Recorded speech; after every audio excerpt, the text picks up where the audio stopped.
everyone, and welcome to lesson number 6 on persuasive writing on the theme of climate change. So in today's lesson we are going to be learning about the methods of persuasion, and by methods I'm talking about the techniques that a writer might use in their language in order to manipulate us or persuade us to their perspective. So the work that we do today is really going to home in on language use and the methods that you can use to do that effectively. A lot of this will be relatively familiar to you from when we've looked at methods when we've been studying fiction. So when we did fiction, we looked at Ape Stomp as an acronym that would help you to recall the methods that a writer uses. Today I'm going to introduce you to a new acronym for the persuasive writing methods that writers use, and we're going to learn about how they use them in order to manipulate and persuade us to see things from their perspective. Okay, so your title today is up here, Methods of Persuasion, and get your title down now, and your objective is to identify and use a range of persuasive methods to create effective persuasive writing. And you will be creating a slightly humorous piece of persuasive writing at the end of today's lesson, but it will be drawing on your use of these really important persuasive methods. Okay guys, get that done, pause the video there, and then I will reveal your starter and challenge for you.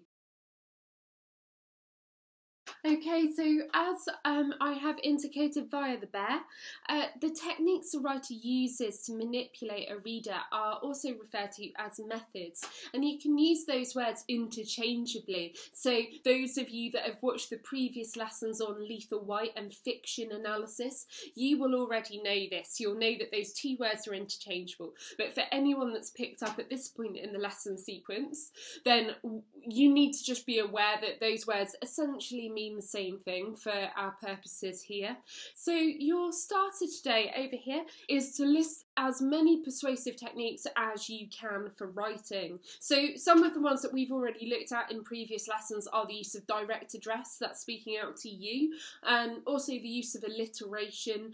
How many other persuasive techniques can you recall? You need to mind map now or list as many of these as you can. Okay, pause the video there. Okay, so you should have had hopefully at least 3, 4, 5 ideas about persuasive techniques in your list.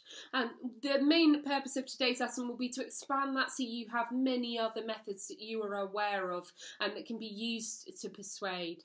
Okay, and for your challenge, you are going to design an advert to advertise a taxidermy company who stuff and sell animals after they have died. So taxidermy is what you can see on the screen here with our weird creatures that have been stuffed post-mortem, and they are then often sold on as collectible items or to memorialise an important pet, for example. So imagine that you are working for an advertising company and you have been asked to advertise their services in taxidermy, so stuffing dead animals, in order to sell them on as collectibles or as a memorial of a much loved pet, for example. Okay, your challenge is that you've got to use 3 persuasive techniques that you listed in your starter in your advert text.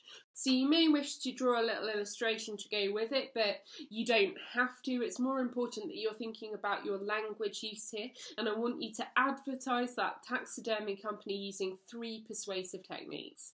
So, for example, direct address, you, the use of alliteration, that's a repetition of first letters like she sells seashells on the seashore, and think of one other perhaps that you could add to that. Imagery you can include, like metaphors and similes, but think directly about the techniques that we've learnt so far. So things like ethos, logos and pathos, could you use one of those in your advert writing? Right guys, give it a go. I'm really hoping that you're going to send me some of these via Show My Homework, or drop me an email with some of your taxidermy adverts in them. That will bring me great joy. Right, have a go now, pause the video. Right, before we launch into learning some of the other methods and techniques that writers use to persuade in their language use, we're going to stop now and just have a moment to really appreciate why we're doing what we're doing and why we're learning about persuasive writing and thinking about the power that words might have. So as you can see from the images behind me, it can be argued that words have real power. I'm going to ask you to answer the question here. So can words really control people's thinking? Jot down what your initial response is to that. Do you think that words can control people's thoughts or their behaviours? Can it control our thinking? Okay, I'm going to read the quote to you whilst you have a think. Then you need to pause the video when I finish the quote and answer that task there. So, words are singularly the most powerful force available to humanity. We can choose to use this force constructively with words of encouragement or destructively using words of despair. Words have energy and power with the ability to help, to heal, to hinder, to hurt, to harm, to humiliate, and to humble. Okay? Now, I think that's a really, really powerful quote. Personally, I teach English, and therefore, of course, I'm going to say I think words are incredibly powerful. I think that they inform how we think, and I think that if we change the words that we use in our head, we can program our thinking to be more positive and to be more beneficial. So I personally think words are incredibly important and incredibly powerful. But I want you to have your own opinions on this. You do not have to think what I think. I would like you to now write down your answer to the question there. Can words really control people's thinking? Tell me what you think now. Aim for at least 2 sentences to answer this and no more than a paragraph. Take a few minutes now and pause the video. So hopefully you've taken a moment to now answer the previous question and think about the power that words might have to control thinking. George Orwell, who I mentioned in the first lesson of this unit, writes a text called 1984, and in that text the ability of words to control or limit our thinking is a crucial idea. He creates a dystopia, which is a nightmare vision of a future society in which people are limited in the words that they actually have in their vocabulary, and as a result they don't have the ability to express the thoughts and feelings that they are experiencing or to share that with anyone else. So hopefully some of you agree with me and also think that words are really important in terms of controlling our thinking. Now we're going to watch an absolutely fascinating clip here. The quality when I'm recording these live lessons isn't brilliant because I have no equipment to do my job for this, so you get what I can produce on my home computer, but I don't have high quality microphones or lighting or anything like that, so I'm afraid the quality of this won't be great, but I've dropped a link in the description for you so that you can go and follow that up yourself. Also, if you go to my channel and you click not on the videos but on playlists, you'll see that I've created a playlist for this unit, and in that playlist this video is dropped in there as well, so you can just scroll through the playlist, find the Derren Brown video, and that's the one that we are watching here. As we're watching this, I want you to add a sentence or two to your previous answer. Can words really control people's thinking? This may well blow your minds, and I'm sort of hoping it does. Believe it or not, that taxidermy advert that I got you to write at the start is going to come back into this in terms of relevance. Watch, you'll see what I mean. Okay. You freak. Okay, so that is the amazing, mind-bending powers of Derren Brown in operation there. But the point he's making with that whole clip is that we are subliminally influenced and persuaded to think in a certain way. And although he shows us that happening visually with images, it's the same with words. Words also have the power to subliminally influence and manipulate our thinking. And I think that part of the reason English is such an amazingly interesting subject, but also such a difficult subject, is that everything that we do in this subject links to so many other things, from history to philosophy to psychology, and that you're getting a bit of a taste of that through these lessons. You never know, some of you might go on to become advertising executives and things later on, and these skills would be really useful to you for your future career if you do go in that direction. So we're going to now build on what you understand about the power of words and the power of persuasion. Especially when it is subliminal, when you're not conscious or aware that you are being influenced by the words that you are hearing. So we're going to have a look at another exercise now, which is also quite interesting. Meet me on the next slide. Okay, so I'm going to get you to do a little psychological exercise now, and I'd like you to try and name these shapes. One of them needs to be called boba and the other one Kiki. Okay, and whichever one you name as whichever one, you need to explain your decision. I'd like you to copy down as best you can the shape itself, try and copy the structure of it, and then name them. And then beneath each one, you need to say, or next to each one, why you have called it that rather than the other name. Okay, and the reason we're doing this is because our associations with words is hardwired in with our understanding of our senses. And the world influences how we use words, and words influence how we see the world. If you understand this relationship between words and our world, you can then use this to manipulate and persuade other people. Okay, you can put this to the test as your day progresses and see how you can use language and words to influence those around you. For now, your task is simple. Draw your shape, name it, then explain why, and pause the video there. Okay, so when I have done this exercise with people in class before, the majority of the class called this one here a spiky shape, Kiki, and most people in the class would call this one here Boba. And the reason for that is that words we associate with senses. So when we hear the word Kiki, it sounds more spiky and sharp in terms of the sound of the letters in that word. And because of that, we associate that with the sharp and pointy aspects of this shape here. Whereas with boba, it's got a rounder sound. Literally the letters that we use to form that sound are also rounder, and so we would normally associate this shape here with the word boba. Now, although this is just a sort of fun experiment to get you to understand that words are associated with our senses and can be used to manipulate our senses, there is a serious point to this, which is that the language that you are using when you're trying to persuade someone needs to be really carefully thought through. And if you can do that effectively and think about why you're using a word, what kind of sounds of words you want to create, you can have a hugely influential and manipulative potential to change the thinking of the people you're writing for. So we're now going to move on and have a look at another exercise using these skills. Okay, so I want you to now go back and look at the list you created for your starter. So that was your list of techniques or methods that you think a writer might use in their language to persuade. So your persuasive list.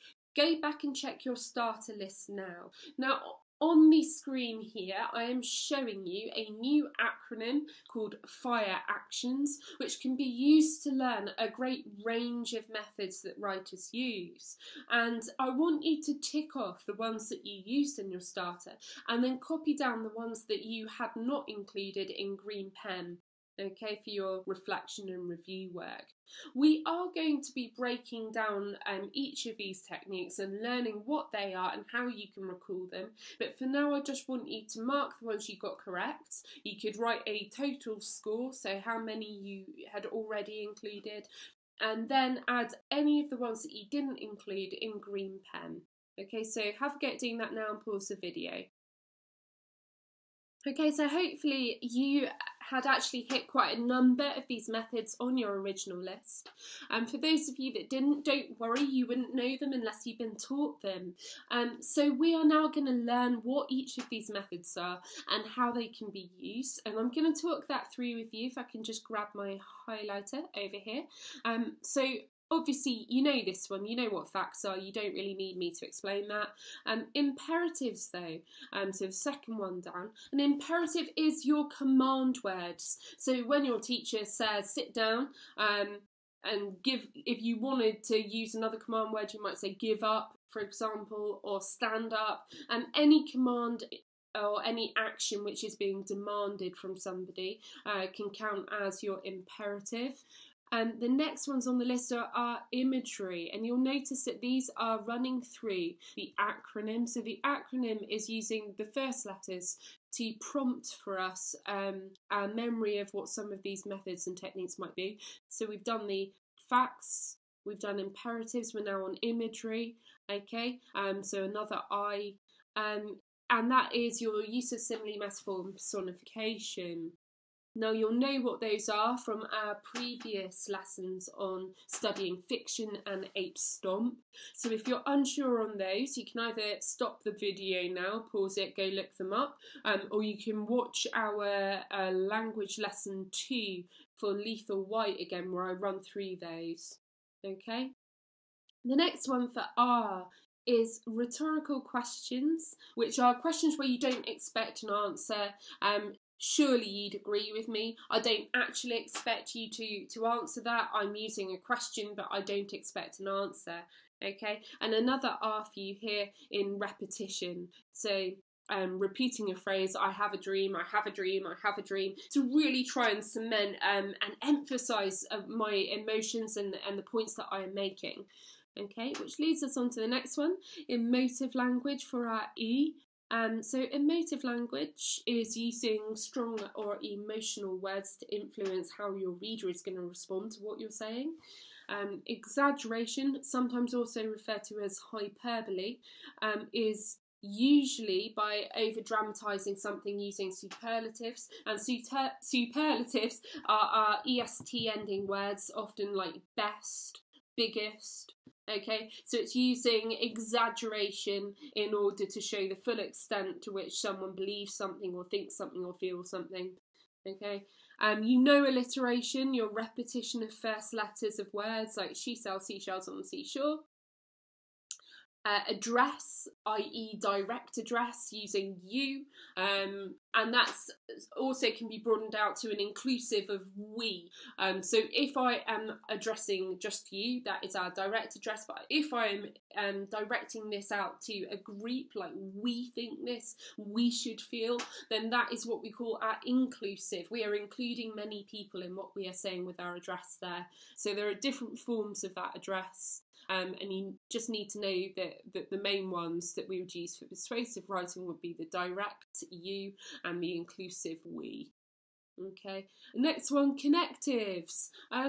This is often forgotten about, but actually to make your writing flow and to make your logical arguments develop, you need to be using connectives. These are words like furthermore or on the other hand, which string together your paragraphs and give it a sense of the building up of the logic that you are making in your argument. So connectives are words like furthermore, on the other hand, however.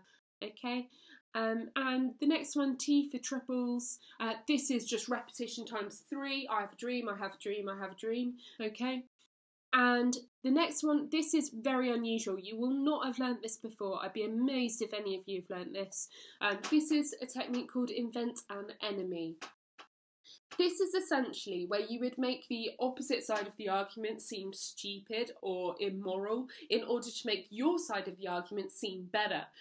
So if I was writing about climate change, then I might take on the climate deniers and claim that their arguments are not just lacking in intelligence, but they are actively damaging because they have the ability to persuade other people to not take climate change seriously. And by presenting them that way, what I'm doing is demonising the other side of the argument to make my side of the argument seem superior and more moral. It's a very clever technique to be using, and certainly if you want to get yourself top marks, that is one to aim to include. Opinion does what it says on the tin. It's you give your point of view over, usually using first person I believe, I think.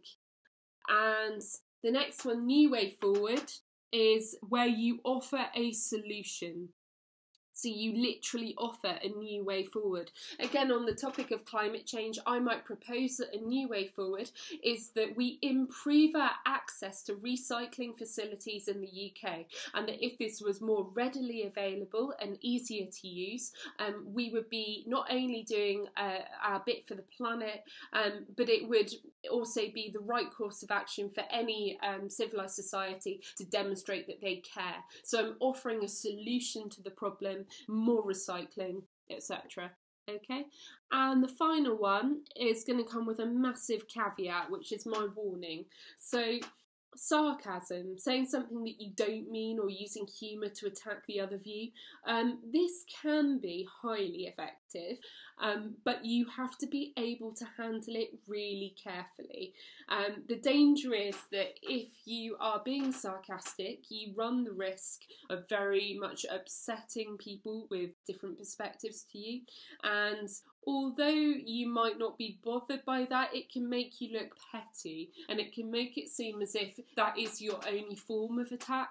You don't have a solid argument of it on its own, of its own accord. Your only ability to attack them is to use sarcasm, which can be seen as weak.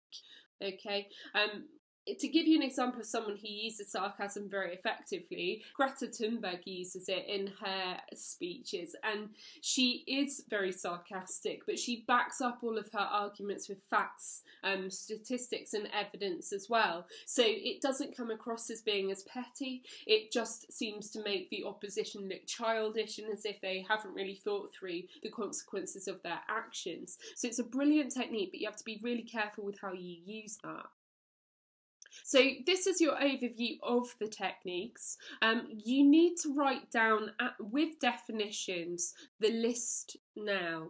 So you are calling this your fire actions list, and you need to copy down each of your techniques in order so that you know what it stands for, and any that you don't know the meaning of, you need to copy the definition of it next to it. Okay, so do that now, and you'll need it for your next task. Okay, so for your next task, you will see that here we have some images which represent different techniques from your fire actions list that you have just copied down. Your job now is to draw and identify the rhetorical techniques from these images. So you're trying to work it out as a process of elimination. There's another slide, so this is only the first few to show you, the first 7. So you want to copy these down, try and guess which techniques each of these represents. Hints here, you can see that it says she sells with the shells. Think about what the 3 might represent, what this guy is shouting about, why there's a thumb up and a thumb down with speech marks around this one. Okay, so try and problem solve what you would guess these techniques are. Pause the video and complete that now. Okay, I'm about to reveal the answers, so if you are not ready, stop the video before I give it all away. Okay, and here are your answers. So we had alliteration, facts, opinion, imperative, and because it's like a judge giving an order, and of course our imperatives are our command words giving orders. You got your rhetorical question, tricolon or triple, and exaggeration or hyperbole. Right, so mark your answers now. Give yourself a green tick if you got them correct. Give yourself a total out of 7 for those. Any mistakes you made, correct those in green pen now. And then we're going to complete the rest of the missing techniques on the next slide. Right guys, so you're going to repeat the process now for numbers 8 to 13. Work out what the techniques are, map them out according to the techniques from fire actions, okay, and pause the video. Okay, I'm about to reveal the answers, so if you're not ready yet, pause the video, complete the task, and answers are about to come in. And here are your answers.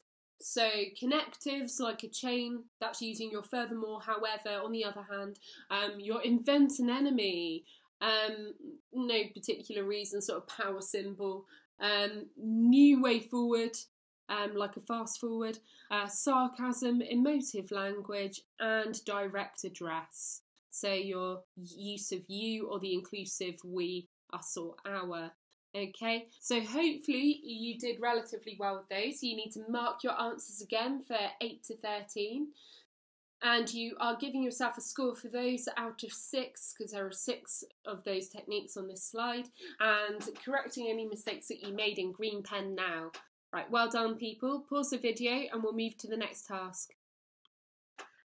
So a bit of a fun task to finish, seeing as we started disturbing with advertising a taxidermy company. Why not finish in a more magical and yet equally disturbing way?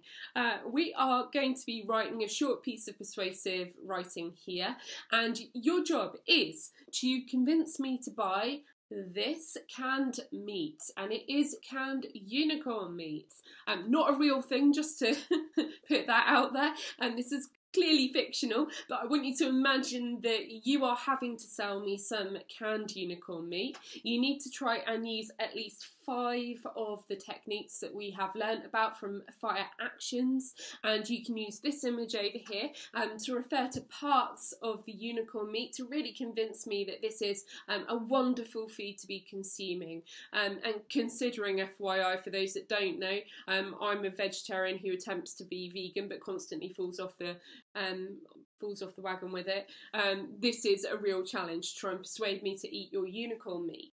So you're aiming to write at least 1 paragraph, if not 2, to convince me to buy the canned unicorn meat. Try and advise me about why I should enjoy this, why I would want to eat it, why it is actually a nutritious and healthy food to be consuming. You've got to use 5 techniques, plan them out first, aim to write at least a paragraph on this one.